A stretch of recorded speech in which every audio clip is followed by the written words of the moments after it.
வணக்கம் வணக்கம் நண்பர்களே, நான் உங்கள் ரைஸ் ரோபின். கிட்டத்தட்ட பள்ளியில் படிக்கின்ற மாணவிகளாக இருக்கட்டும், மாணவிகள் கல்லூரியில் படிப்பவர்கள் கூட சமீப காலமாக நாம் பார்க்கக்கூடிய ஒரு விஷயம் என்ன அப்படின்னு பார்த்தீங்கன்னா, ஒன்று கொலை செய்யப்படுகிறார்கள் அல்லது தற்கொலைக்குள்ளாகிறார்கள். என்ன காரணம்? அதுபோன்று 2016 சுவாதி கேஸ் மிக பெரிய அளவில் பேசப்பட்டது. அந்த சமயத்தில் இதே சவுக்கு சங்கர் அப்பவும் அவர் செய்த காரியம் என்ன? திலீபன் மகேந்திரன் இந்த பர்டிகுலர் சுவாதி கேஸில் தன்னுடைய பங்கீடு என்ன?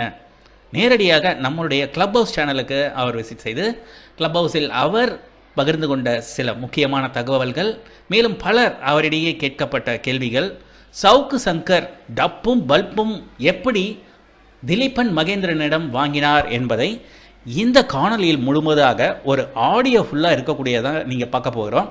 எப்பயுமே நம்ம கிளப் ஹவுஸில் பேசக்கூடிய சில விஷயங்கள் இருக்கும். ஆனால் இந்த முறை பார்த்தீங்கன்னா திலீபன் மகேந்திரன் நம்மிடம் இருக்கிறார்.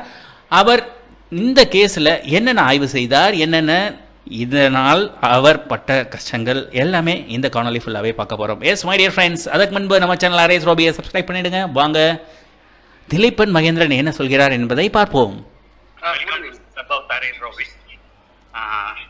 மெம்பர்ஸ் வருவாங்க, பேசுறதுக்கு வருவாங்க.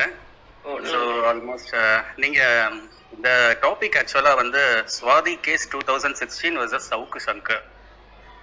இன்னைக்கு இருக்கக்கூடிய இதில் வந்து ஒரு சின்ன ஒரு சவுக்கு சங்கர்ன்றவர் வந்து ஒரு மிகப்பெரிய ஒரு இதாக வந்து பிம்பமாக வந்து நடுவில் இப்போ யூடியூப்ல வந்து அரசியல் விமர்சகருக்கு அப்பாற்பட்டு இப்போ சின்ன இதில் இஷ்யூவாக இருக்கிறது வந்து ரீசெண்டாக இருந்த ஸ்ரீமதி கேஸு. பட் ஆனால் இதுக்கு முன்னாடி நடந்த 2016 சுவாதி கேஸ் உங்களுடைய நிலைப்பாட்டிலேருந்து நீங்கள் பார்த்த விஷயங்கள், நிறைய விஷயங்கள் அதில் ஆய்வு பண்ணியிருப்பீங்க. அது உங்களுடைய இதுலேருந்து நீங்கள் தொடங்கி பேசுங்க. அது முன்னோட்டமாக ஒரு விஷயத்த சொல்லிட்டேன், அதுக்கப்புறம் நான் அதுலேருந்து உங்களுக்கு நான் கேள்வியை சொல்கிறேன். இல்லை, ஓகே. இப்போ ஒன்று பண்ணலாம். இல்லைன்னா சவுக்கு சங்கர் வந்து இந்த ராம்குமார் கேஸில் சொன்னதும் அதுக்கப்புறம் அதுக்கு நான் பதில் சொன்னதும் வச்சு பேசலாமா? கண்டிப்பா. சவுக்கு சங்கரோட இதை சொல்லிட்டு அந்த ஸ்டாண்ட் அவர் எப்படி இருந்தாரு, அந்த சவுக்கு சங்கரோட ஸ்டாண்ட், அந்த ராம்குமாரோட இதப்ப உங்களுடைய பர்சனல் எக்ஸ்பீரியன்ஸ் அந்த டைம்ல அதுலேருந்தே சொல்லுங்க. ஓகே. இப்போ என்னன்னா, நான் வந்து 2016 அந்த காலகட்டத்திலேருந்து ராம்குமாரை கைது பண்ணதுலேருந்து இல்லை சுவாதியை கொலை பண்ணதுலேருந்து இந்த கேஸில் நான் இருக்கேன். அது எப்படின்னா, கொஞ்சம் கொஞ்சமாக அதை பற்றி தெரிஞ்சுக்கிட்டே இருந்தேன். அது ஆர்வமாயிட்டு, அதனால கேஸ் உள்ளே போயிட்டேன். அவன் கைதாவதுலேருந்து இப்போ வரைக்கும் அதை பற்றி பேசிக்கிட்டு இருக்கேன். இப்போ கூட இந்த கோர்ட்டுக்கான காசு செலவு இதெல்லாம் நான் பார்த்துக்கிட்டு இருக்கேன். ஒரு சாமானியனை சாவடிச்சிட்டாங்க போகும்போது. அதாவது இவன் தான் கொலையாளின்னு குற்றப்படி சுமத்தி அதுக்காக என்னால் முடிஞ்ச பங்களிப்புலாம் கொடுத்துட்டு இருந்தேன். என்ன பண்ணேன் அப்படின்னா, இந்த ராம்ராஜ், அதாவது ராம்குமாரோட வழக்கறிஞர் ராம்ராஜ் அவங்களோட சேர்ந்து பயணிச்சிட்டு இருக்கும்போது அவர்கிட்ட இருக்கும்போது எனக்கு குற்றப்பத்திரிக்கை, அதுக்கப்புறம் போஸ்ட்மார்ட்டம் ரிப்போர்ட்டு, கால் ரெக்கார்டு, அந்த பொண்ணோட ஐடியா ஹேக் பண்ணேன். இந்த மாதிரி நிறைய விஷயம் பண்ணிட்டு இருந்தேன். அதுக்கப்புறம் இப்போ ஒரு 4 மாசத்துக்கு அப்புறம் தான் எனக்கு, ஒரு 6-7 மாசத்துக்கு முன்னாடி தான் எனக்கு குற்றப்பத்திரிக்கை கிடைச்சிது. அதாவது அப்பதான் கோர்ட்டே சப்மிட் பண்றாங்க. அது 90 நாள்ல கொடுக்க வேண்டிய குற்றப்பத்திரிக்கையை 5 வருஷம் கழிச்சு கொடுத்தாங்க, ராம்குமாரோட இது குற்றப்பத்திரிக்கையை.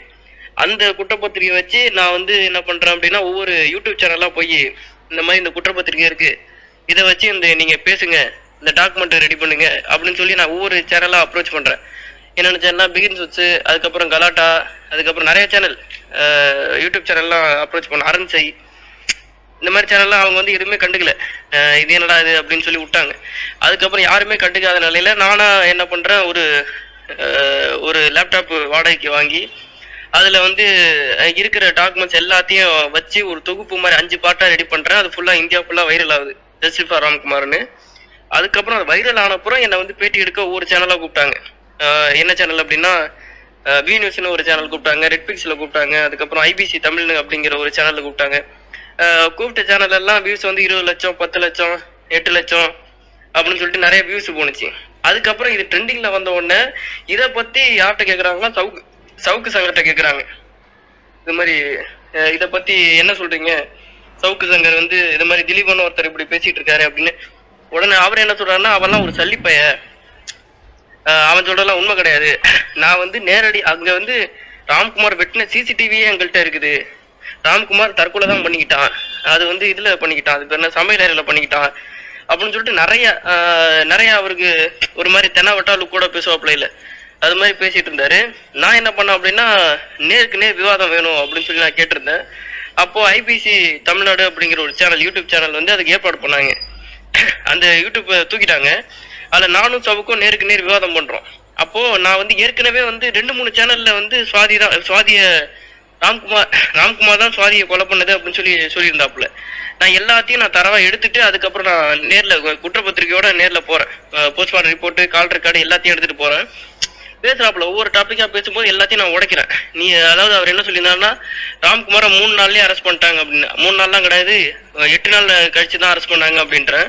அது மாதிரி அவர் என்ன சொல்லியிருந்தாருன்னா, ராம்குமார் வந்து சிறை அறையில தூக்க மாட்டேன்னா நானே ஒத்துக்கிருக்க மாட்டேன்.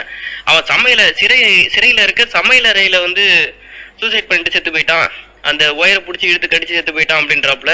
நான் வந்து குற்றப்பத்திரிகையில இருக்க வரைபடத்தை எடுத்து காமிக்கிறேன். இந்த பாரியா, அதாவது இதுலதான் எடுத்து கொண்டு இருக்காங்க. இது அப்ப இருந்த நீதிபதி, அதாவது ஹைசெக்யூரிட்டி பிளாக்னு சொல்லுவாங்க, அப்ப இருந்த நீதிபதி தமிழ்ச்செல்வி இதை பாரு கையெழுத்து போட்டிருக்காங்க, அதுக்கான இது போட்டோ வெளியிட்டு இருக்காங்க அப்படின்ற. அதுக்கப்புறம் வந்து இன்னொன்னு சொல்றாப்புல, தூத்துக்குடியில வந்து ராம்குமார் கைது பண்ணாங்க அப்படின்னு. அதுக்கு நான் பதில் சொல்றேன், அப்படிலாம் இல்ல, அது திருநெல்வேலி மாவட்டம் பண்புழி கிராமம் மீனாட்சிபுரத்துல கைது பண்றாங்க அப்படின்னு சொல்லிட்டு சொல்றேன். ஒவ்வொரு பாயிண்டா ஒண்ணு உடைக்கிறான் அவன் சொன்னதெல்லாம். அதாவது சவுக்கு சங்கர் சொன்னதெல்லாம், ராம்குமார் 15 நாள்லயே செத்துறான், குற்றப்பத்திரிகை தாக்கல் பண்ண முடியல. நான் சொல்றேன், இல்லையா, கைது பண்ணது ஜூலை 1, செத்த வந்து செப்டம்பர் 18. இதுக்கடையில 83 நாள் வந்து அவன் சித்திரவதை அனுபவிச்சிருக்கான். குற்றப்பத்திரிகை 90 நாள்ல சப்மிட் பண்ணோம். அதுக்கு முன்னாடியே ஒரு ஜெயிலரை மாத்தி, ஜெயராமன் ஒரு ஜெயிலை மாத்தி கொண்டுட்டாங்க அப்படின்ற. அவன் சொல்றது எல்லாத்தையும் உடைக்கவும் ஃபுல்லா கமெண்ட்ஸ் ஃபுல்லா ஒரு லட்சக்கணக்கில் வியூஸ் போகுது. கமெண்ட்ஸ் ஃபுல்லா வந்து சவுக்கு சங்கருக்கு ஆப்படிச்சுட்டான், சொல்லிட்டான், ஒரு சின்ன பயில்கிட்ட வந்து சவுக்குடி வாங்கிட்டே அப்படின்னு சொல்லிட்டு நிறைய கமெண்ட் வந்து எனக்கு ஆதரவா அவனுக்கு ஆப்போசிட்டா இருக்கு. அதனால என்ன பண்றான், அந்த சேனலுக்கே ஏதோ புஷ் பண்ணி இருக்கணும். அதனால அந்த சேனல் எல்லாத்தையும் தூக்கிட்டாங்க. அந்த வீடியோ 2 வீடியோவை நான் பேசுறது புரியுதுல உங்களுக்கு? புரியுது. அதாவது என்னோட பேசும்போது ஒரு கான்பிடண்டா பேசுவான்ல, ஒவ்வொரு சேனல்லயும் வந்து சவுக்கு சங்கர் பேசும்போது கேட்டிருந்தீங்கன்னா ஒரு மாதிரி நக்கலா பேசிட்டு இருப்பான். 2-3 பிட்டு மட்டும் தான் எனக்கு கிடைச்சது. அது ஃபுல்லா வந்து டிலீட் பண்ணேன், என்கிட்ட கூட கேட்கவே இல்லை. அந்த வீடியோ ஃபுல்லாவே இப்ப டெலீட் ஆயிடுச்சு. அதுல 2 வீடியோ, அது வந்து 40 நிமிஷம் 2 வீடியோ. அது நேரடியா விவாதம் பண்ணக்கூடாது. அதாவது இப்ப சவுக்கு சங்கர் போய் விவாதம் பண்ணானா அவனுக்கு வந்து 4000 5000 ஒரு சேனல் கொடுத்தாகணும், அப்பதான் வந்து விவாதிக்க கலந்துப்பான். அப்போ என்ன சொல்றாங்க அவங்கன்னா, இல்ல நான் வந்து நேரடியா நான் கேட்கறேன், சவுக்கு சங்கரோட விவாதம் நடத்துங்க அப்படின்னு. இல்ல அது எங்களுக்கு பெரிய சிக்கலா போயிடும், நாங்க வேணா லண்டன்ல உள்ள ஈழத்தமிழரை வச்சு நடத்தணும்னு சொல்லிட்டு லண்டன்ல இருக்க ஐபிசி ஈழத்தமிழர் ஒருத்தர் இருக்காரு, அவரை மையமா வச்சு எங்க 2 பேருக்கு வந்து இந்த இதுல ஸ்கைப்போ நம்ம சொல்லுவாங்க ஆன்லைன்ல, அதுல ஆமா அதுல பேட்டி எடுத்தாங்க. அதுல பேட்டி எடுத்தா நேர்ல பார்த்தா இன்னும் சிறப்பா இருந்திருக்கும். ஸ்கைப்ல நடந்த இன்டர்வியூ அப்ப அவரிடம் கேட்கப்பட்ட ஒரு கேள்விக்கு வந்து அவரால் பதில் கொடுக்க முடியாத ஒரு விஷயங்கள், ஒரு கேள்வி இல்லைங்க, எந்த கேள்விக்குமே அவன் பதில் சொல்ல, எல்லாத்தையும் நீ கோர்ட்ல போய் பாத்துங்க அப்படின்றாப்ல. நான் ஒவ்வொரு கேள்வி என்ன பதில் சொல்லியா அப்படிங்கிற, எல்லாத்துக்கும் இல்ல கோர்ட்ல போய் பாத்து நீ பொய் சொல்லிருக்க அப்படிங்கிற, அதுக்கெல்லாம் பதிலே சொல்ல. ஆகும்னா ஏதோ ஒரு வழக்குக்கு போய் இந்த வழக்குல இப்படிதான் நடந்திருக்கு, உடனே வந்து இந்த அமித்ஷா அப்படின்னு சொல்றாப்ல, அமித்ஷா வழக்குல இப்படிதான் நடந்திருக்கு, இந்த வழக்கை பத்தி பேச மாட்டாப்ல. அதே மாதிரி என்கிட்ட பேசும்போது சுவாதிக்கு வந்து அவங்க அப்பா அம்மா லவ் பண்ற விஷயமே தெரியாது அப்படின்னாப்ல. அதுக்கு முன்னாடி கொடுத்த ஒரு தமிழ் மின்ட்னு ஒரு சேனல்ல கொடுத்து அதாவது சுவாதியோட அப்பா வந்து அழுவாம இருக்கிறதுக்கு காரணம் இந்த முஸ்லீம் பையனை அந்த பொண்ணு லவ் பண்ணதுதான் அப்படின்னு சொல்லிட்டு முன்னாடியே அப்படி சொல்லுவோம். ஃபுல்லா முன்னுக்கு பின் முரணா பேசிட்டு இருந்தாப்புல. எல்லாத்தையும் நான் அதுலயே உடைக்கும் போதுதான் டிலே பண்ண சொல்லிட்டாங்க. இதுல சவுக்கு சங்கர் அவர்களுடைய எப்பயுமே இந்த நிலைப்பாடு, திடீர்னு அவர் வந்து இதன் மீது சுவாதி கேஸ்ல இப்படி ஒரு நிலைப்பாடோட இருந்ததோடைய ஏதாவது நோக்கம் ஒரு இது இருந்திருக்கும்ல? இல்ல, அது என்ன காரணம் அப்படின்னா, புகழேந்தி யாரு அப்படின்னா, இந்த சவுக்கு சங்கர் வந்து 2-3 பாலியல் வழக்குல கைதாயிருக்கா, இது சேர்ந்திருக்காப்ல, டிஃபமேஷன் கேஸ்ல ஒரு இதுல இருந்திருக்காப்ல. ஆமா சன் டிவில. அது இல்லாம அந்த அவரோட ஒய்ஃப் வந்து இருக்காங்க, பேர் என்னமோ செந்தாமரை நம்ம ஒரு ஓகே அது சம்திங், அதெல்லாம் அவங்களை விட்டுருங்க. ஏதோ அந்த கேஸ்ல அந்த கேஸ்ல இருக்கும்போது புகழேந்தின்னு ஒருத்தர் வந்து இவருக்கு ஹெல்ப் பண்றாரு. புகழேந்தி யாரு அப்படின்னா, சுவாதி காதல் பையன் இருக்கான் முகமது பிலால் சித்திக் அப்படின்னு, அவனுக்கு வக்கீலா இருந்தவர் தான் சவுக்குக்கும் வக்கீல். அவன் என்ன பண்றான், அவன் விட்டு கொடுக்காம பேசுறான். அதனாலதான் வந்து எல்லாம் தெரிஞ்ச மாதிரி பேசுறான், ஆனா அவனுக்கு எதுவுமே தெரியாது.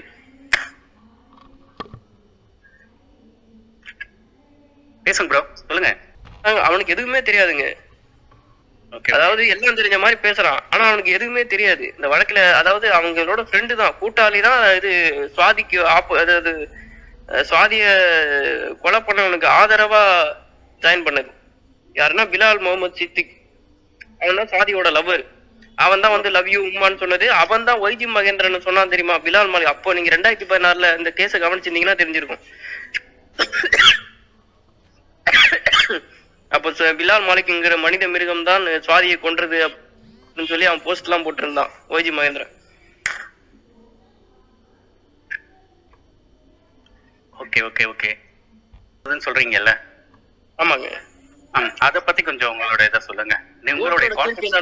ராம்குமார் வந்து சிறையிலேயே கொல்லப்பட்டிருக்கான் அப்படின்னு சொல்லி மனித உரிமை ஆணையத்துல, அதாவது கோர்ட் வந்து நமக்கு ஆதரவா இல்ல, ஏழைகளுக்கு அதாவது உழைக்கும் வர்க்கத்துக்கு ஆதரவா இல்ல.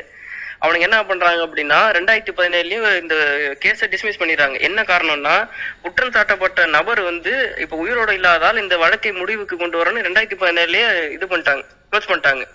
அதுக்கப்புறம் என்ன ஆகுது அப்படின்னா ராம்குமார் இந்த வழக்கு இருக்குல்ல, இதை வந்து ஸ்டேட் ஹியூமன் ரைட்ஸ்னு சொல்லுவாங்க, மாநில மனித உரிமை ஆணையம்.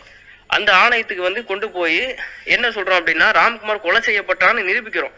எப்படின்னா அது ராம்குமார் வந்து ஷாக் அடிச்சதுக்கான எந்த தடையும் இல்லை, வாயில எடுத்து சொருகிட்டான்னா அதை உருகி ஊத்துனது, அந்த ஒயர் உருகி ஊத்துனதுக்கு எந்த தடையும் இல்லை. ஆனா அவனுக்கு வந்தது வந்து கார்டியோ அரெஸ்ட். அவனுக்கு அட்ரிசியன் அப்படின்னு சொல்லி ஒரு இன்ஜெக்ஷன் போட்டிருக்காங்க, இதய துடிப்பு அதிகப்படுத்தி அவனை கொலை பண்ணிருக்காங்க. இதெல்லாம் ஆதாரபூர்வமா நிரூபிக்கவும் மறுபடியும் இந்த உயர்நீதிமன்றம் என்ன பண்ணுது, உள்ள பூந்து இந்த கேஸை தடை பண்றோம் அப்படின்னு. எதுக்காக தடை பண்றோம்னா அதாவது ஒரு வழக்கை வந்து ஒரு 5 வருஷம் 6 என்னது ஒரு வழக்கை 1 வருஷத்துலயே எடுத்தாகணும். மாநில மனித உரிமை ஆனா 1 வருஷத்துல எடுத்தாகணும், 6 வருஷம் ஆகுது இப்ப எடுத்து இதை நடத்துறீங்க அதனால தடை பண்றோம் அப்படின்னு சொல்லி தடை பண்ணிடுறாங்க. இதை யார் தடை பண்ண சொல்லி மனு போட்டது அப்படின்னா அப்போ ஜெயிலரா இருந்த அன்பழகன் யாரு அப்படின்னா இந்த ராம்குமார் வந்து செத்த போது இவரு கால் பண்ணுவாரு, ராம்குமாரோட வழக்கறிஞர் ராம்ராஜ் கால் பண்ணுவாரு. கால் பண்ணும்போது என்ன ஆச்சுங்க, நேற்று வரைக்கும் நல்லா தான் இருந்தா இதுல பிளாஸ் நியூஸ்ல ஓடிட்டு இருக்கு தற்கொலை அப்படின்னா, இல்லைங்க சாதாரண ஃபுட் பாய்சன் தான் சொல்லி பொய் சொன்ன அதே அன்பழகன் தான் இது மனு போட்டது, இது விசாரிக்க கூடாது அப்படின்னு. ஒட்டுமொத்த சிஸ்டமும் சேர்ந்து ஒரு உழைக்க வர்க்கத்தை சேர்ந்த ஒரு சின்ன பையனை கொலை பண்ணிருக்கானுங்க. அதுக்கு ஆதரவா இந்த சவுக்கு சங்கரின்னு பேசிட்டு இருந்தான், அவனை தான் மூக்கடிச்சு விட்டது. இப்போ என்னன்னா இந்த வழக்கு எப்படின்னா இடைக்கால தடை போட்டிருந்தாங்க, மாநில மனித உரிமை ஆணையம் விசாரிக்க கூட அதுன்னு டிசம்பர் மாசம் இடைக்கால தடை போட்டிருந்தாங்க. ஒரு இடைக்கால தடைங்கிறது ஒரு 6 மாசம் தான். இப்ப 6 மாசம் முடிஞ்சிடுச்சு, இந்த வழக்கு எடுத்து நடத்தி ஆகணும். ஆனா இன்னும் வந்து ஸ்டே பண்ணிக்கிட்டே இருக்கானுங்க. எப்படியும் இது முடிஞ்சதுன்னா இந்த எப்படியும் வந்துடும், அதாவது ராம்குமார கொலை தான் பண்ணிருக்காங்கன்னு தீர்ப்பு வந்துடும். விழுந்துருச்சுன்னா ஏன் கொலை பண்ணாங்க, யார் கொலை பண்ண சொன்னது, எதுக்காக கொலை பண்ணாங்கன்னு அந்த நூலை பிடிச்சிட்டு மேலே ஏறி ஆகணும். இப்ப நீங்க நிறைய விஷயம் ஸ்டடி பண்ணிருப்பீங்க இந்த கேஸை இது பண்ண. ஜட்ஜ் ஆக்சுவலா கோர்ட் ஒரு விஷயத்த கொடுக்குறாங்க. பட் எனிவே நம்ம கோர்ட்டோட இதை ஒரு இது மதிக்கணும், ஒரு இது இருக்குது அப்படின்னும் பொழுது எப்பேற்பட்ட கேஸா இருந்தாலும் திரும்ப அதை வந்து நிலுவைக்கு வரும், அதை வந்து பேச இதை அதை பத்தி விசாரிப்பாங்க, இது பண்ணுவாங்க. இப்ப நீங்க கொடுத்த சில டாக்குமெண்ட்ஸ் எல்லாமே இப்ப அடுத்து திரும்ப வரப்போகுதுன்னு சொல்லக்கூடியதுக்கு அதுக்கு சப்போர்ட்டிவா இருக்கக்கூடியதோ இல்ல நீங்க சொல்ற இது அளவுக்கு ஃபேவரபிளா அந்த ஃபிளேவர் கரெக்டா இருக்கிற மாதிரியோ? இல்லைங்க, வழக்கே வந்து ராம்குமார் தான் கொலை பண்ணா அப்படின்னு, ராம்குமார் கொலை தான் பண்ணிட்டாங்க அப்படின்னு சொல்லி திருப்பே வர வேண்டியது. அந்த நேரத்துல நம்ம தடை பண்ணிட்டானுங்க. இப்ப வந்து வழக்கு அந்த மாநில மனித உரிமையான விசாரிக்க ஆரம்பிச்சுன்னா உடனே இவங்க வந்து தீர்ப்பு கொடுத்துடலாம், இது மாதிரி ராம்குமார் கொலை பண்ணிட்டாங்க. ஒரு நிமிஷம், இந்த கிருஷ்ணா எஸ் அப்படிங்கிறவர் வந்து எஸ்கே அவர் வந்து கேள்வி கேட்டிருக்காரு, திலீபன் சவுக்கு பொய்யே சொல்லட்டும், நீதிமன்ற தீர்ப்பு என்ன சொல்கிறது, அடுக்குமாடி குடியிருப்பு சிசிடிவி கொலை சம்பவம் தெளிவாக பதிவாகி உள்ளது என்றுதானே? இல்லையே, இல்ல இல்ல இல்ல அது கேட்டிருக்காரு, அதுக்கு என்னன்னு சொல்லுங்க. இல்ல அதாங்க, இவரு அடுக்குமாடி குடியிருப்பு சிசிடிவியில் கொலை சம்பவம் தெளிவாக பதிவாகல, எங்க என்ன இவர் பார்த்தாரா என்னன்னு தெரியலையே. அப்படி ஒரு சிசிடிவியே இல்ல. இதுங்களே இந்த வழக்குல பெரிய பிரச்சனைய கொலை செஞ்சதுக்கான சொல்லுங்க. சுவாதி கொலை வழக்கு தானே பேசுறீங்க? ஆமா, சுவாதி கொலை. கோர்ட்டோட தீர்ப்பு 2/2016 வந்தது. அதுல வந்து அவங்க என்ன சொல்றாங்கன்னா,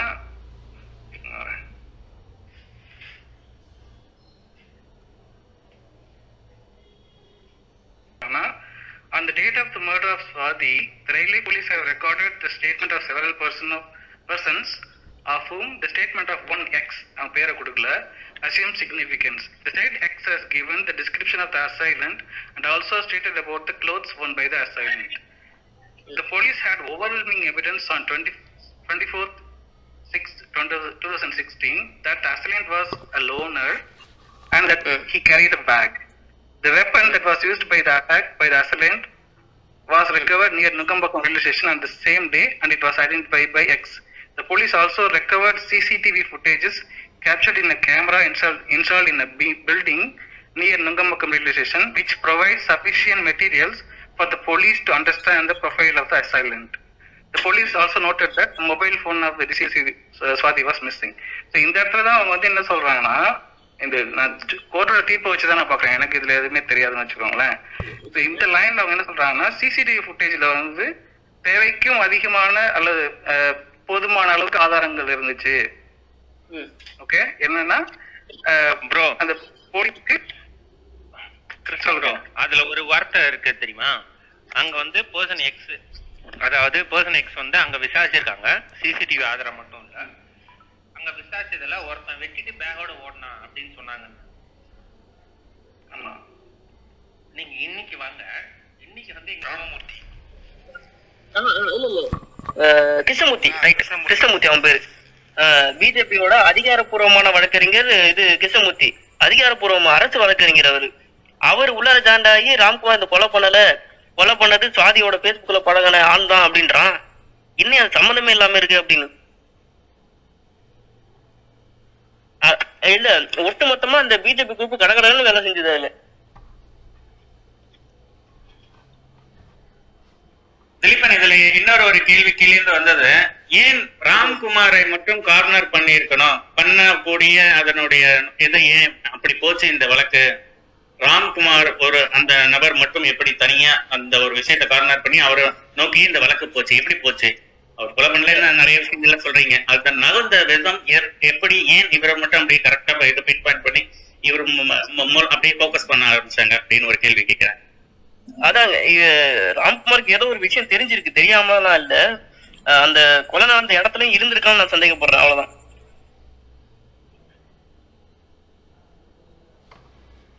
ஆனா அதை பத்தி அதனால அவனோட பேஸ்புக்கை சர்ச் பண்ணும் போது எனக்கு என்ன கிடைச்சதுன்னா, கொலை நடக்கிறது முன்னாடி வரைக்கும் சுவாதி யாருன்னு தெரியல.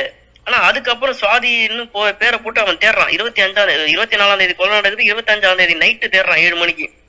சுவாதி யாரு, ஹூ இஸ் சுவாதி, சுவாதின்னு போட்டு சர்நேம் என்னென்னமோ போட்டு தேடுறான். அவன் சர்நேமே என்னன்னே தெரியல அந்த பயலுக்கு. போட்டு தேடுறான், மாக்காந்தனமா தேடிட்டு இருக்கான். அதுக்கப்புறம் கூகுள்ல போட்டு தேடுறான். அவனுக்கு ஏதோ தெரிஞ்சிருக்கு, அது மட்டும் எனக்கு நல்லா தெரியும். மேபி ஒரு 4-5 பேர் நீங்க சேர்ந்து செஞ்ச அந்த செயல் வந்து அதுல வந்து ஒண்ணும் தெரியாம ஒரு ஆள் சிக்கிட்டாப்ல, அப்படியா? அப்படியே இருக்கலாம். ஆனா இதை வந்து கூலிப்படையா தான் செஞ்சிருக்க முடியும் 100%. ஐயா, கீழே இருக்கவங்களுக்கு புரியாது.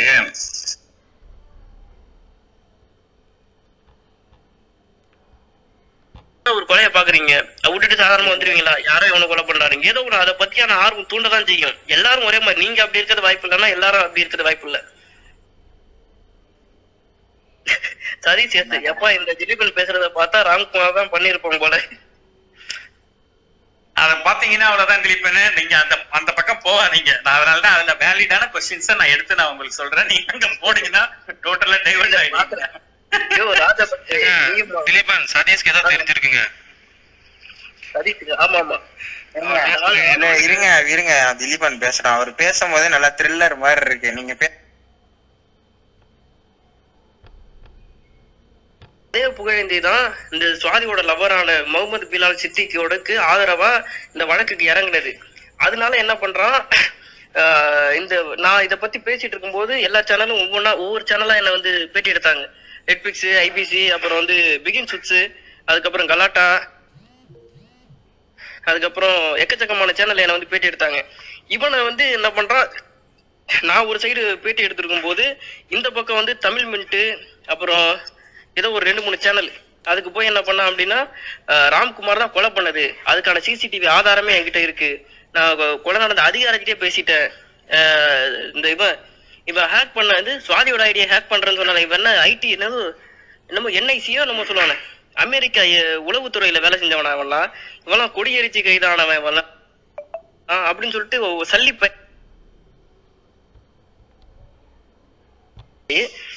அதுக்கப்புறம் நான் என்ன பண்ணேன், 1 to 1 நான் கேட்டிருந்தேன். பேட்டி வந்து எனக்கும் சவுக்கு சங்கருக்கும் 1 to 1 வேணும் அப்படின்னு கேட்டிருந்த போது ஐபிசி அதுக்கு ரெடி பண்ணாங்க. எப்படின்னா அவன் வந்து ஒவ்வொரு பேட்டிக்கும் 3000 4000 காசு வாங்க. நான் கொடுத்த ஒவ்வொரு பேட்டிக்கும் இது வரைக்கும் 1 பைசா கூட காசு வாங்கினது கிடையாது. என்னோட முயற்சி கொண்டு போய் இது பண்ணேன். அவன் வந்து ஒவ்வொரு பேட்டிக்கும் 4000 5000 காசு வாங்குவான், வியூஸ் அதிகம் போகும்னால. அப்போ அவங்க என்ன சொன்னாங்க, அதுல ஐபிசில வேலை செய்யற அந்த அம்மா பேரு தச்சாயினி, அவன் என்ன சொன்னா, அப்படிலாம் பண்ண முடியாது தம்பி, ஒண்ணு பண்ணலாம், நாங்க வந்து ஈழத்தமிழ் லண்டன்ல இருக்க ஈழத்தமிழரை வச்சு நாங்க வந்து ஸ்கைப்ல வேணா நாங்க பேட்டி எடுக்கிறோம், நீங்களே பேசிங்க அப்படின்னாங்க. சரி நான் ஓகே நான் பேசிக்கிறேன் அப்படின்னு சொன்ன உடனே அதுக்கப்புறம் 2 பேருக்கும் வந்து விவாதம் வச்சாங்க. எனக்கு ஐபிசில உள்ள ஸ்கைப் அப்படின்னு சொல்லி ஒரு ஆப்பிள்ல இருக்கும்ல, அதெல்லாம் எனக்கு செட் பண்ணி கொடுத்தாங்க. நீங்க இதுல பேசுங்க, என்கிட்ட கேமரா ஒழுங்கான கேமரா இல்லைங்க அப்படின்னு, நீங்க எனக்கு ஆபீஸுக்கு டைரக்டா ஆபீஸ் வந்துருங்க, அங்க வச்சு பேசுறீங்க அப்படின்னு. நான் அவங்க ஆபீஸ் போயிட்டேன். சவுக்கு சங்கர் அவன் வீட்டுல இருந்தாப்புல, அவர் வந்து அந்த ஈழத்தமிழர் வந்து லண்டன்ல இருந்தாப்புல, 3 பேரும் ஸ்கைப்ல வச்சு பேசிட்டு இருக்காங்க. அப்போ நான் ஏற்கனவே சவுக்கு சங்கர் பேசின எல்லா இதையும் எடுத்துட்டேன், தரவையும் எடுத்துக்கிட்டேன், ஏற்கனவே அவன் பேசின பொய்யெல்லாம் எடுத்துக்கிட்டேன். அதுக்கப்புறம் நேரடி விவாதம் பண்ணும்போது நான் கேட்ட கேள்வி ஒண்ணுத்துக்கும் பதில் சொல்ல முடியல, தலை தொங்கி போச்சு. அது வியூஸ் நிறைய போயிடுச்சு, லட்சக்கணக்கில். அது என்னன்னா, எல்லாம் கேக்குறீங்களே, நீங்க அந்த கேட்ட கேள்விகள் ரீகால் பண்ண முடிஞ்சா ஏதாவது அதை ஷேர் பண்ணுங்க. ஓகே. நான் என்னன்னா, சவுக்கு ஏற்கனவே பேட்டி கொடுத்த பேட்டியில இருந்து எடுத்து ஒவ்வொரு பாயிண்டா அடிக்கிறேன். எப்படி அடிக்கணும்னா, அவன் என்ன சொல்லியிருந்தானா, அதாவது ராம்குமார் வந்து ஐசெக்டிவ் பிளாக்ல செத்து இருந்தானா நான் ஒத்துருந்திருக்கவே மாட்டேன், தற்கொலை பண்ணிட்டான்னு சொன்னா நானே ஒத்துருந்திருக்க மாட்டேன், ஆனா அவன் செத்தது சமையல் அறையில அப்படின்னு சொல்லிட்டு அவன் சொல்லுவான். சமையல் அறையில வந்து அந்த இது மிக்சி ஓடுற ஒயரை எடுத்து அவன் வயல கடிச்சிருந்திருக்கலாம். இதுல வந்து ஐசெக்டிவ் பிளாக்னா உயர் பாதுகாப்பு அறை, HSPன்னு சொல்லுவாங்க. அதுல வந்து அவன் இது பண்ணவே முடியாது, ஒயர்லாம் ஹைட்ல இருக்கும், இதோட ஃபேனு கூட ரொம்ப உயரத்துல இருக்கும், நான் கூட சிறையில இருந்திருக்கேன், வாய்ப்பே இல்லை அப்படின்னு சொல்லி சொன்னாப்புல. உடனே நான் என்ன பண்றேன்னா, நானும் ஐசெக்டிவ் பிளாக்ல தான் இருந்தேன். அதே சமயம் அந்த இது இருக்கு, வரைபடத்தை எடுத்து காமிக்கிறேன், ராம்குமார் டெத் ஆன வரைபடம் அப்படின்னு சொல்லிட்டு அவங்க இது ஒரு வரைபடம் போட்டு கொடுப்பாங்க அந்த குற்றப்பத்திரிகையில. அந்த வரைபடத்தை எடுத்து இந்த பாரு ஐசெக்டிவ் பிளாக்லாம் செத்து இருக்கான், இது ஒண்ணு.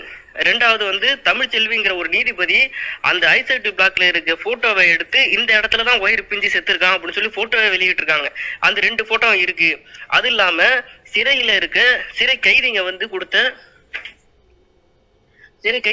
அந்த ஆதாரம் இருக்குல்ல, அந்த எழுத்து வடிவ வாக்குமூலம், அதை வந்து இந்த பாரு இது மாதிரி இருக்கு அப்படின்னு சொல்லி, இதெல்லாம் நீங்க கோர்ட்ல போய் பேசிங்க அப்படின்ட்டான்.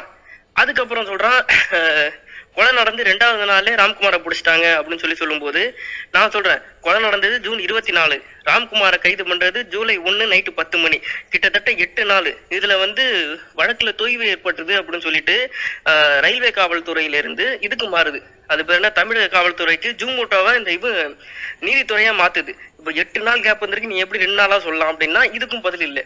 அதுக்கப்புறம் வந்து ராம்குமார் வந்து இது குற்றப்பத்திரிகை ஏன் தாக்கல் பண்ணல அப்படின்னு கேட்ட கேள்விக்கு, ராம்குமார் கைதான 15 நாள்லயே இது தற்கொலை பண்ணிட்டு செத்துக்கிட்டான் அப்படின்னு சொல்றான்.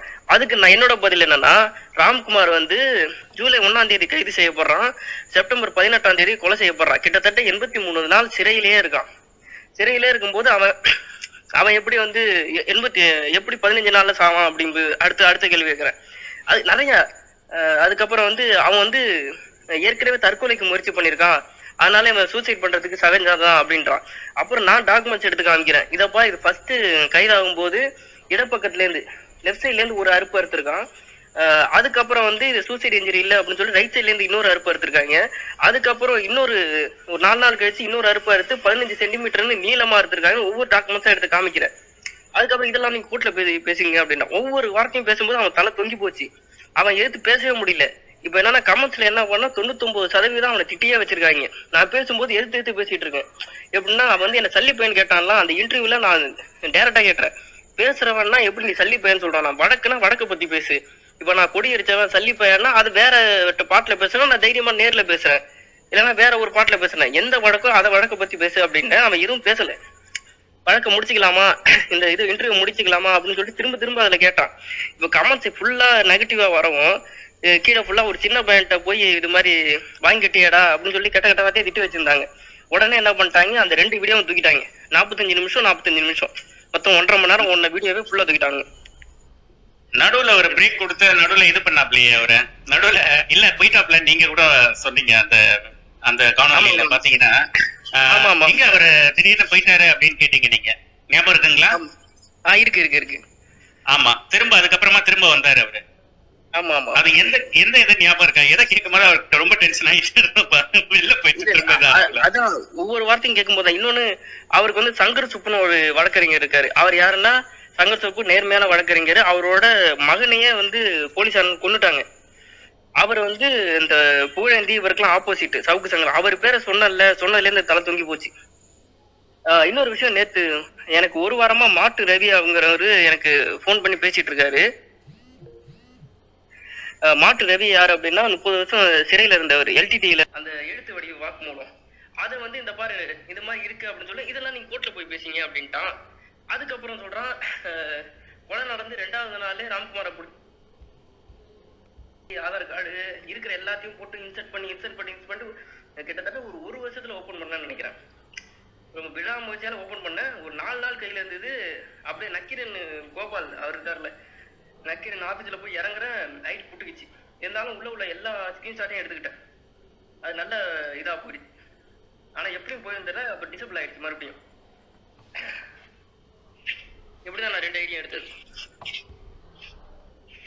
இன்னைக்கு இருக்கிற நிலைமையில வரக்கூடிய அமைப்புகளை திரட்டி வேலை செய்யறதுல ஏதாவது சிக்கல் இருக்கா? இல்ல அமைப்புகளுக்கு அப்ப எனக்கு 24 வயசுங்க.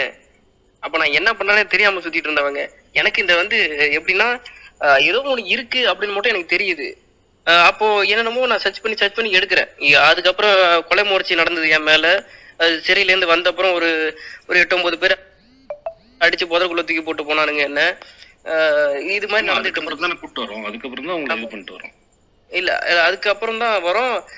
நான் கென்னடி அப்படின்னு சொல்லி திருச்சியில இருக்காருல, அவர் கூட இருந்தேன். அதுக்கப்புறம் வெளியே வந்துட்டேன்.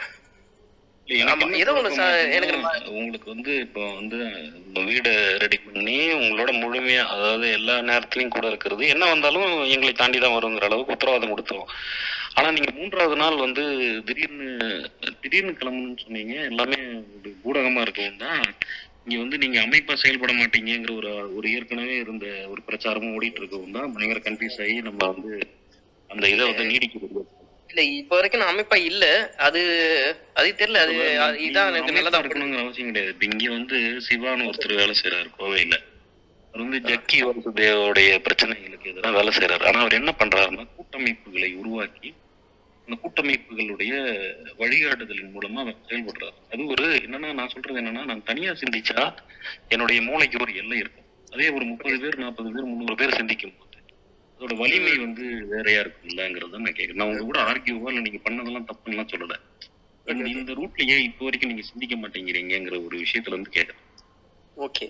இல்ல நான் இப்போ ஏதாவது அமைப்பா போயிருந்தேன்னா இந்த வழக்கு அப்படியே விட்டுட்டு வேற இது டாபிக் நான் போயிருந்திருப்பேன்.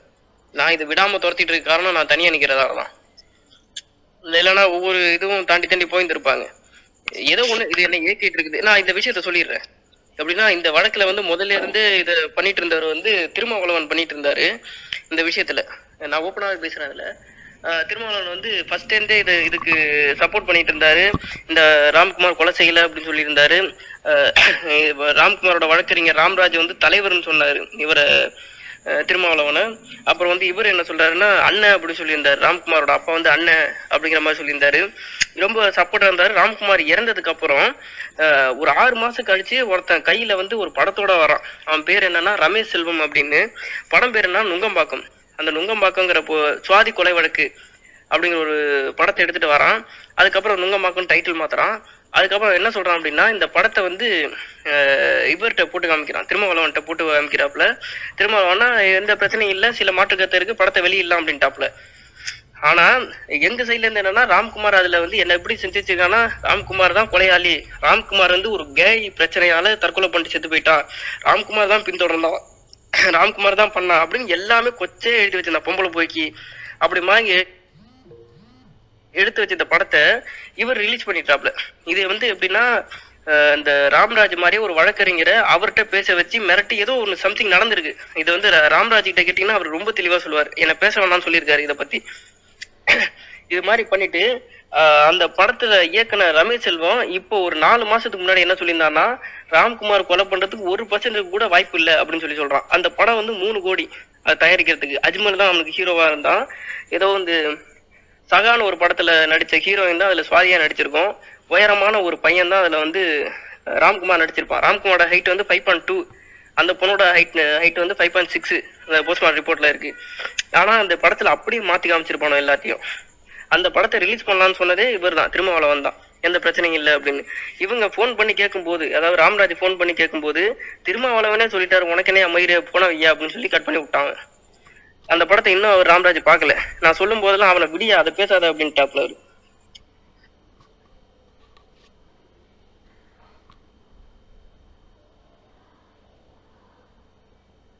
கவின், என்னோட பேர் கவின் மலர். வணக்கங்க. வணக்கம். படிச்சிருக்கேன். உங்க இதெல்லாம் எழுத்தெல்லாம் ரொம்ப நன்றிங்க. நன்றி நன்றி நன்றி திலீபன், நன்றி திலீபன். நான் இங்க என்ன பேசுறீங்கன்னு சும்மா கேட்கதான் வந்தேன். சொல்லுங்க திலீபன். உங்களை பத்தி சுஜாதா அவங்களும் பேசியிருந்தாங்க, இந்த இளவரசன் அந்த பிரச்சனையில கூட. Right right right right. அவங்க கோயம்புத்தூர்ல இருக்காங்களே சுஜாதா, அவங்க தானே? ஆமா, அவங்க இந்த ராம்குமார் விஷயமாவும் பேசியிருந்தாங்க. நிறைய விஷயத்த வந்து அந்த டாக்குமெண்ட் எடுக்கிறதுலாம் இது பண்ணாங்க. நல்லா ஆமா, இப்ப கூட உங்களை பார்த்துட்டு தான் வந்தேன். தோழர், நான் உங்ககிட்ட பேச வந்தேன் தோழர், ஃபெரோஸ் தோழர். நான் என்னன்னு கேட்கலாம் தான் வந்தேன். நீங்க சொன்ன ஒரு கருத்தை ஒட்டி தான் அதை பேசுறதுக்காக நான் மேல வந்தேன். நீங்க அமைப்பா திரண்டு செயல்படுறதுல என்ன தயக்கங்கிற மாதிரி கேட்டுட்டு இருந்தீங்க இல்லையா? அப்போ நீங்க ஒரு உதாரணம் சொன்னீங்க, சிவாவை, கோயம்புத்தூர் சிவாவை, ஈஷா ஜக்கிக்கு எதிராக செயல்படுறாரு அப்படின்னு சொல்லி. உங்களுக்கு எவ்வளவு தூரம் அவரை பத்தி தெரியும்னு எனக்கு தெரியல. இங்க யாரெல்லாம் இருக்காங்க கீழே? நிறைய பேர் இருக்காங்க. ஓகே, பரவாயில்ல. ஓகே, யாருக்கு தெரிஞ்சாலும் இல்ல நான் நம்மளை படுத்துறதுக்கு தான் சொல்றேன். அந்த சிவான்றவர் வந்து நீங்க வந்து ஒரு நல்ல ரோல் மாடல் மாதிரி எக்ஸாம்பிள் சொன்னீங்க. ஆனா வந்து சிவா வேலை பாக்குறது எங்கன்னு தெரியும் இல்லையா? இல்ல தோழர், அவரு என்ன சொன்னாருன்னா, இப்போ முந்தானத்து வந்து பேசினாரு. வாய்ஸ் லோவா இருக்கு பகத். ஆமா, நீங்க கொஞ்சம் போன் கிட்ட வச்சு பேசுங்க. மைக் ஏதோ சங்கரும் பயங்கர க்ளோஸ் ஃப்ரெண்ட்ஸ், அது தெரியுமா? தெளிவா சொல்லுங்க மேடம். கவின் மேடம், சவுக்கு சங்கரை பத்தி கடைசியா நான் சிலது பேசுறேன். கேக்குதா? அது நான் கடைசியா பேசுறேன். நான் பேசுறது கேக்குது? இல்ல சவுக்கு சங்கரும் சிவாவும் ரொம்ப க்ளோஸ் ஃப்ரெண்ட்ஸ், அது உங்களுக்கு தெரியுமா? இல்ல, தெரியாது தெரியாது இல்லையா? சவுக்கு சங்கரோட ஃப்ரெண்டா இருக்கிற யாரையும் நான் நம்ப மாட்டேன் முதல்ல, ரைட்டா? ஏன்னா இது ஒரு நெட்வொர்க், சங்கரோட நெட்வொர்க். அதுல சிவா வந்து இருக்காப்ல. சிவா வந்து சிவா வந்து நெற்றிக்கண் ஒரு பத்திரிகையில வேலை பாக்குறாரு, அது தெரியுமா? இல்ல, அதெல்லாம் தெரியாது எனக்கு. அவர் இந்த பழங்குடி மக்களுக்கான ஒரு அமைப்புல வேலை செய்யறாருல, அது மட்டும் தான் தெரியும். ஒரு என்ஜிஓ. அவர் வந்து ஒரு பத்திரிகையாளர் தோழர் சிவா. அவர் வந்து ஒரு என்விரான்மெண்டலிஸ்ட் அப்படின்னு கோயம்புத்தூர் பகுதியில அறியப்படுறாரு. என்ன, நானும் அவரை அப்படிதான் தொடர்பு கொண்டேன். என்னோட பத்திரிகைக்காக நான் இந்தியா டுடேல ஒர்க் பண்ணும்பொழுது அவர் வந்து இந்த ஈஷாவுக்கு எதிரான விஷயங்கள்லாம் நிறைய ஆர்டிஐ எல்லாம் போட்டு வாங்கி வச்சிருக்காரு, அவர்கிட்ட பேசுங்க அப்படின்னு என் கூட வேலை பார்த்த ஒரு நண்பர் வந்து இவரோட கான்டாக்ட் கொடுத்தாரு. நான் உண்மையிலேயே இவரை வந்து ஒரு சுற்றுச்சூழல் போராளி அப்படின்னு நம்பிதான் அவர்கிட்ட நான் போறேன்.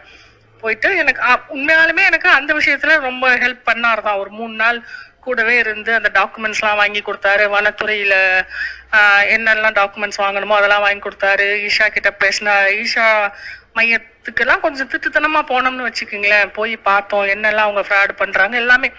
ஸோ நான் ஒரு 4-5 நாள் அங்க இருந்தேன் கோயம்புத்தூர்ல. அந்த 4-5 நாள்ல வந்து நான் டோட்டலி வந்து நம்புறேன் அவர் வந்து ரொம்ப உண்மையிலேயே ஒரு சீரியஸாகவே மக்கள் மேல அக்கறை உள்ள ஒரு போராளி அப்படின்னு நினைச்சிட்டு இருந்தேன் நான். இதெல்லாம் நடந்து முடிஞ்சு அந்த ஸ்டோரி வந்துருச்சு, இந்த யானை பாதையில் மனிதர்கள் அட்டகாசம் இந்தியா டுடேல ஸ்டோரி வந்துச்சு. இதெல்லாம் நடந்து கொஞ்ச நாள் கழிச்சு வந்து அவர் வந்து அப்ப நான் கேட்டேன், நெட்ரிக்கன்ல வேலை பாக்குறேன்னு கேட்டேன். நெட்ரிக்கன் என்ன மாதிரி பத்திரிக்கைன்னு உங்களுக்கு எல்லாம் தெரியும் இல்லையா? அது ஒரு பிளாக்மெயில் பண்ற பத்திரிக்கை. அதுலதான் அவர் வேலை பாக்குறாரு. அதோட ஆசிரியர் வந்து மணி, நான் கேட்டேன் நீங்க இவ்வளவு நல்லவரா இருக்கீங்க தோழர், நீங்க எதுக்கு இந்த பத்திரிகையில போய் வேலை பாக்குறீங்க அப்படின்னு. உங்களுக்கு அவர் அதுல வேலை பாக்குறாருன்னே தெரியாதா தோழர்? இது வரைக்கும் அவர் அப்படி என்கிட்ட அவர் அப்படி அறிமுகப்படுத்திக்கிட்டதே கிடையாது. ஆட்டா பாவீங்களா கேளுங்க, என்ன ஒரு ஃப்ராடுத்தனம். நான் கேட்கும் போது அவர் என்ன சொன்னாருன்னா வந்து, இல்ல நான் காதல் திருமணம் பண்ணிருக்கேன், எனக்கு 2 குழந்தைங்க இருக்கு, நானும் வாழ்க்கையை ஓட்ட வேண்டாமா தோழர், இது எனக்கு ஒரு ஐடி கார்டு தான், இதை வச்சிருந்தா டிபார்ட்மெண்ட்ல எல்லாம் நிறைய பேரை காமிச்சிட்டு உள்ள போலாம், அந்த மாதிரிதான் எனக்கு இப்படிலாம் சொன்னாரு. சத்தியமா நான் நம்பினேன், சீரியஸாவே நம்பினேன், உண்மைதான் அப்படின்னு நம்பிட்டு நான் வந்துட்டேன். நான் சென்னை வந்த பிறகு நான் அப்புறம் போன்ல தொடர்ந்து பேசிட்டு தான் இருந்தேன். அதுக்கப்புறமா திடீர்னு ஒரு நாள் வந்து இந்தியா டுடே ஆஃபீஸ்க்கு வந்து அவர் எனக்கு ஃபோன் பண்ணி, எங்க கோயம்புத்தூர்ல இருந்து 2 பேர் உங்களை பார்க்க வராங்க, உங்களை பார்க்கணும்னு சொல்றாங்க, அனுப்பட்டுமா அப்படின்னு சொல்லி கேட்டாரு. யாருங்க அவங்க அப்படின்னு கேட்டேன். அங்க வந்து லோக்கல்ல உள்ள கிரைம் ரிப்போர்ட்டர்ஸ் அவங்க 2 பேரும் அப்படின்னு சொன்னாரு. அது ஒரு பத்திரிக்கை பேர் சொன்னாரு, என்னது கோயம்புத்தூர் கிரைம் டைம்ஸ் அந்த மாதிரி ஏதோ ஒரு இந்த லோக்கல்ல எல்லாம் வரும்ல அந்த மாதிரி ஒரு பத்திரிக்கை, அதுல வேலை பாக்குறாங்க 2 பேரும். ஊழியர்களை மிரட்டுறதுக்கே நிறைய பத்திரிகை லோக்கல் நடத்துறாங்க. அந்த மாதிரி ஏதோ ஒரு பத்திரிக்கை, அதுல வந்து வேலை பாக்குறாங்க. அவங்க 2 பேரையும் இளவரசன் விஷயமா பாக்கணும்னு சொல்றாங்க. அது சம்பந்தமா அவங்க கிட்ட முக்கியமான எவிடன்ஸ் ஏதோ இருக்குன்னு சொல்றாங்க, அவங்கள பாக்கணும்ன்றாங்கன்னு சொன்னாரு. அப்படியா, சரி வர சொல்லுங்க அப்படி சொல்ல. ஒரு நிமிஷம் நான் மாடரேட்டர்ஸ்ட கேட்டுக்கிறேன், பேசலாம்ல, ரொம்ப டைம் இருக்குதா? ஒன்னும் ப்ராப்ளம் இல்ல, please go ahead madam. Okay okay.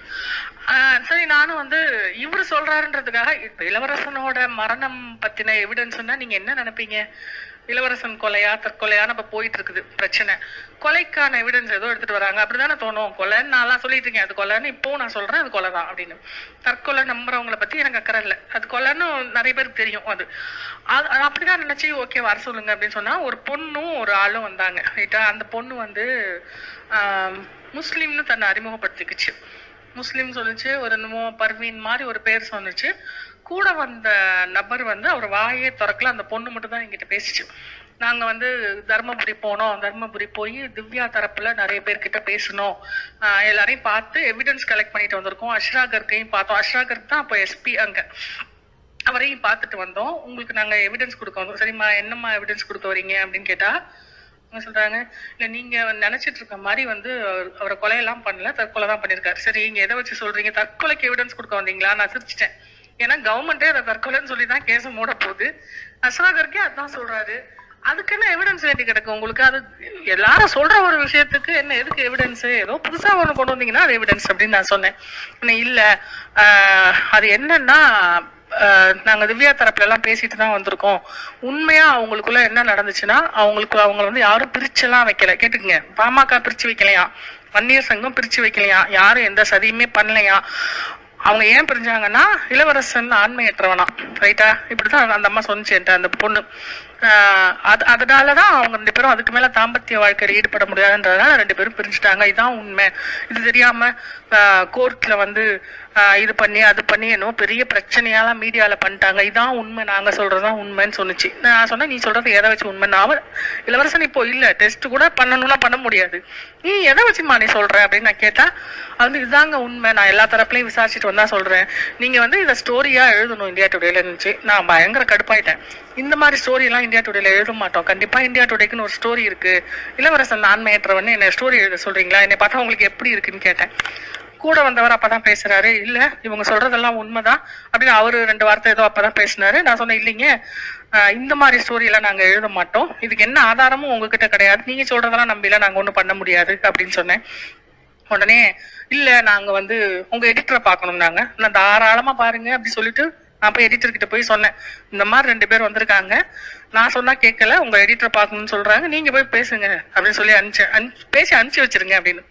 போயிட்டு அவர்கிட்டையும் இதே கதை இவரெல்லாம் பேசி, இதெல்லாம் நாங்க இங்க போட முடியாதுமா, நீங்க போங்க அப்படின்னா, அந்த பொண்ணு வெளில போயிட்டு எனக்கு ஃபோன் பண்ணிச்சு, உங்க எடிட்டர் முடியாதுன்னு சொல்லிட்டாரு, நாங்க வந்து இதை எடுத்துட்டு நாங்க நக்கீரனுக்கு போவோம் அப்படின்னு. எனக்கு சிரிப்பா வந்தது. சரி எங்க வேணா போங்க, எனக்கு பிரச்சனை இல்லை, எங்கேயா போட்டாங்கன்னா போட்டுக்கிட்டோம், எனக்கு அது ப்ராப்ளம் இல்லை, நீங்க வந்து என்கிட்ட இனிமே கேட்காதீங்க இதுன்ட்டு சிவாவுக்கு ஃபோன் பண்ணி கேட்டேன். ஏங்க நீங்க 2 பேரும் அனுப்பிச்சு வச்சீங்க, யார் அவங்க அப்படின்னு கேட்டேன். வந்து இங்க உள்ள லோக்கல்ல உள்ள கிரைம் ரிப்போர்ட்டர்ஸ் அவங்க 2 பேரும் அப்படின்னு சொல்லி சொல்றாரு.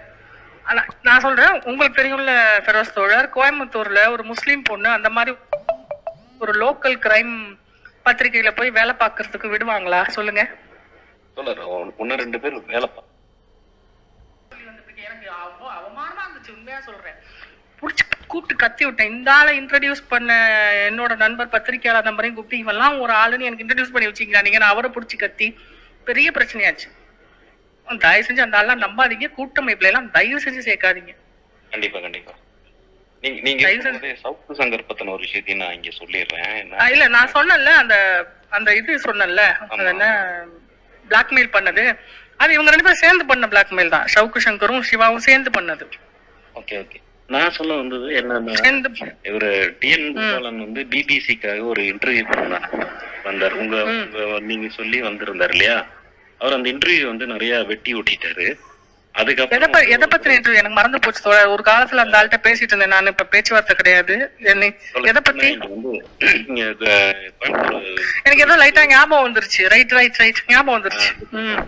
அது வந்து கான்ட்ரவர்சி என்னன்னா, நான் என்ன பேச்சு இருந்தேங்கிறத ஒரு வெட்டி அது கேட்டா நான் வந்து எதிரா பேசுற மாதிரி இருக்கும். அப்படி ஒரு இது பண்ணாரு. அது வந்து என்னன்னா, நான் பேசி அதை எடுத்து இல்ல நீங்க அதை என்கிட்ட சொன்னீங்கன்னு நினைக்கிறேன். அந்த சமயமே எனக்கு லைட்டா ஞாபகம் வருது. ஆமா ஆமா. அப்புறம் என்னாச்சுன்னா, இங்க வந்து மீனாட்சிபுரத்துல இந்த ஆயிஷான்னு ஒரு நாவல் வந்துச்சு இல்லையா? ஆமா ஆமா. கற்பை என்கிற நாவல் வந்து இங்க வந்து நம்ம பிரசன்னா வெளியிட்டாரு. அது வந்து ஒரு நிகழ்ச்சி நான் வந்து அந்த வந்து என்னென்ன அப்படியே லைம்லைட் கொண்டு வந்தது உங்களுக்கு நாங்க தான் நன்றி சொல்லிக்கணும், வேற ஒண்ணும் இல்ல. எஸ் திலீபன் இருக்கீங்களா? இருக்குங்க, பெரியவங்க பேசிட்டு இருக்காங்க, அதான் சரி நான். Okay Dileepan, then anybody any questions? இல்ல அந்த மாநிலத்துக்கு இருக்காங்கல்ல, அவங்க வந்து என்னன்னா, அவங்க கொடுத்த டாக்குமெண்ட்ஸ் எல்லாம் என்கிட்டயே இருக்கு. அவங்க என்னன்னா, நான் இந்த டாக்குமெண்ட் ரெடி பண்ணி நான் அப்லோட் பண்ண உடனே நீங்க வந்து சவுக்கு சங்கர் கூட எனக்கு நேரடியா அந்த விவாதம் வந்துச்சு. விவாதம் வந்து சவுக்கு சங்கரை போட்டு நான் பொழந்துட்டேன். அவ வந்து எதிர்த்து பேச முடியல, எல்லாத்தையும் கோர்ட்ல போய் பேசிங்க அப்படின்னாப்புல. அதுக்கப்புறம் அந்த மகாலட்சுமி அவங்களோட டாக்குமெண்ட்ஸ் எல்லாம் எடுத்துக்கிட்டு ராம்ராஜ் அந்த தோழர்கிட்ட வந்து, இந்த பாருங்க என்னோட போட்டோ இருக்கு, நான் அவர் கூட எடுத்துக்கவே இல்லை, ஆனா இவன் வந்து எப்படி அவன் ப்ரொஜெக்ட் பண்ணிருக்கான் பாருங்க அப்படின்னு ஒவ்வொன்னா டாக்குமெண்ட்ஸ், அப்புறம் எந்தெந்த டிஐஜி எந்தெந்த இவருக்கு எல்லாருக்கும் கால் பண்ணதெல்லாம் இருக்கு, இதை எடுத்து நீங்க டாக்குமெண்ட் மாதிரி பண்றதுனா பண்ணுங்க அப்படின்னு சொல்லி இப்ப கூட இங்கதான் இருக்கு, என்கிட்ட தான் இருக்குது. ஒரு 200 பக்கமோ 300 பக்கமோ அந்த டாக்குமெண்ட்ஸ் என்கிட்ட கொடுத்துதான் போயிருக்காங்க. சரி, அதை வச்சு நான் என்ன பண்றது அப்படின்னு சொல்லிட்டு, நான் இந்த கேஸ்ல மட்டும் தெளிவா இருப்போம் அப்படின்னு சொல்லி அதை வச்சுட்டேன். அவங்க என்கிட்டயும் வந்து கொடுத்தாங்க. திலீபன், தனி ஒரு ஆளா இருந்த இந்த ஒரு விஷயத்தை எடுத்து இந்த அளவுக்கு நிறைய கஷ்டப்பட்டிருக்கீங்க. அதுல அதனுடைய அனுபவம் ஏதாவது ஒரு சின்ன விஷயம், சில விஷயம் உங்களால சொல்ல முடியுங்களா? அனுபவம் இல்லைங்க, என்ன அனுபவம் அனுபவிச்சாச்சு, எல்லா கஷ்டங்களும் அனுபவிச்சாச்சு. இல்ல, எனக்கான ஒரு கோல் இருக்குதுங்க. நான் வந்து இந்த கேஸ்ல எப்படியாவது ஜெயிச்சாகணும். ஏன்னா நான் சொல்றது பொய் அப்படின்னு சொல்லிட்டு ராம்குமார் கொலையாளி இல்ல அப்படின்னு தான் நான் சொன்னேன். அதுக்காக என்ன பண்ணானுங்க, என்னை கொண்டு போய் இது திருச்சி சிறையில ட்ரெஸ் இல்லாம போட்டு, மேல ஃபேன் இல்ல, கீழே கட்டாந்தர வேர்க்குது, பக்கத்துல எல்லாம் ஃபுல்லா பைத்தியமா உட்காந்துருக்கானுங்க. அதுக்கப்புறம் ஒரு மாதிரி தூங்க முடியல, ஒரே ஒரு பெரிய ட்ரௌசரு, அது அவுந்து உழுது. இது இப்போ 20 நாள் இந்த மாதிரி மென்டல் பிளாக்ல அடைச்சி சித்திரவதை அனுபவிச்சிருக்கேன். சித்திரவதை அனுபவிச்சுட்டு ஜெயில இருந்து நான் வெளியே வரேன். வெளியே வந்து ஒரு 10 பேர் சேர்ந்து அடிச்சு புதருக்குள்ளத்துக்கு போட்டு போறானுங்க என்ன. இந்த மாதிரி எல்லா சித்திரவதையும் தாண்டி இந்த கேஸ்ல ஜெயிச்சாண்டா அப்படிங்கிற மாதிரி இருக்கும். ஒரு சாமானியனுக்காக ஒரு சாமானியன் போராடி இருக்கான். இது வந்து சுயநலம் கிடையாது. எவனா ஒரு கேள்வி கேட்க இல்ல, இப்ப செத்து போயிட்டான் அப்படிங்கிறதுக்காக விட்டுட்டு போறதோட இத்தனை வருஷம் தொடர்ந்து அந்த கேஸ்லயே உருண்டுகிட்டு இருக்கேன் பாருங்க. இவ்வளவு நாள் நான் கண் முடிச்சு பேசிட்டு இருக்கேன்னா காரணம் என்ன, இந்த கேஸுக்காக தான். வேற ஏதாவது டாபிக் இருந்தா நான் பாதியிலே போயிருப்பேன். ஏன்னா இந்த கேஸ் வந்து அவ்வளோ ஒரு 6 வருஷமா வேற எதுவுமே சிந்திக்காம, வேற ஒரு 24 வயசுங்க அப்போ, இப்ப எனக்கு 30 வயசு ஆகுது. 6 வருஷம் ஃபுல்லா இதுக்காக நான் செலவு பண்ணிருக்கேன். ஜெயிச்சே ஆகணும், என்னோட லைஃப் டைம் கோலே அதுதான்.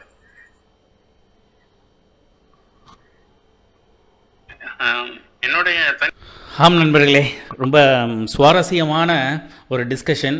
எல்லாருடைய கருத்துக்களுக்கும் நம்ம திலீபன் மகேந்திரன் அவர்கள் ரொம்ப அருமையாக நேர்த்தியாக ரொம்ப அருமையாக அவருடைய ஷேரிங்ஸ் எல்லாத்தையுமே எவ்வளோ தூரம் இந்த ஒரு கேஸுக்காக பாடுபட்டிருக்கார். கிட்டத்தட்ட பார்த்திங்கன்னா 6 ஆண்டு காலம், 24 வயசில் ஆரம்பித்து 6 வருஷ காலம் ஒரு தனி நபராக இருந்து அதற்கு ஒரு நீதி கிடைக்க வேண்டும் அப்படின்ற ஒரு விஷயத்தில் எந்த அளவுக்கு வந்து பாடுபட்டிருக்கார் அப்படின்றது இதன் மூலமாக தெரியும் வருகிறது. மேலும் ஒரு விஷயம் பார்த்தீங்கன்னா, சவுக்கு சங்கர் இப்போ இந்த நடந்த கள்ளக்குறிச்சி இன்சிடெண்ட் மட்டும் கிடையாதுங்க. இவர் சுவாதி கேஸ்லேயே பல விஷயங்கள் காசை வாங்கிட்டு பல விதமாக பேசக்கூடிய ஒரு நபர் அப்படின்றது இதன் மூலமாக இன்னமும் பல விஷயங்கள் தெளிவாக தெரிகிறது யார் இந்த சவுக்கு சங்கர் எப்படிப்பட்டவர் அப்படின்னு.